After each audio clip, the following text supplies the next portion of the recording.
A community is rallying behind a man police say was attacked on a West Knoxville Greenway. Family of 79-year-old Werner say someone stabbed him multiple times in his head, neck, and face. It happened before 8 o'clock Saturday morning on the 10-mile Greenway near North Peters Road. Knoxville police say they are still working to identify the suspect. Now, in the meantime, 10 News reporter Stephanie Haynes tells us how family and friends are now making sure he has a speedy recovery. Every Saturday for the past 15 years, the family of 79-year-old Werner says he walked the 10-mile Greenway after eating breakfast at Panera in West Knoxville. This past Saturday, family says Werner was attacked, stabbed multiple times in the head, neck, face, and hands. A jogger discovered Werner and called 911. Now, family says he has hundreds of stitches, more than 30 staples, and will have to get surgery on his hand.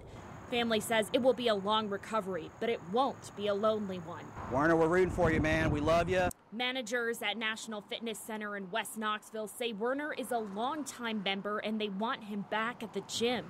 He knows no stranger. He is always smiling, always engaging, always shaking hands. They say they have been visiting him and raising money, in addition to the family's GoFundMe page, which has raised more than $10,000 for medical and recovery costs.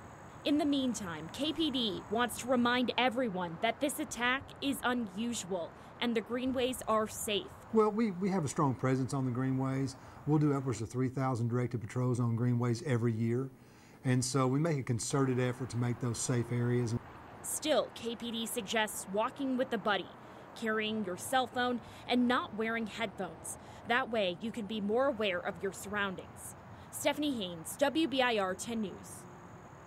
And we will have the link to the GoFundMe site on our website, WBIR.com.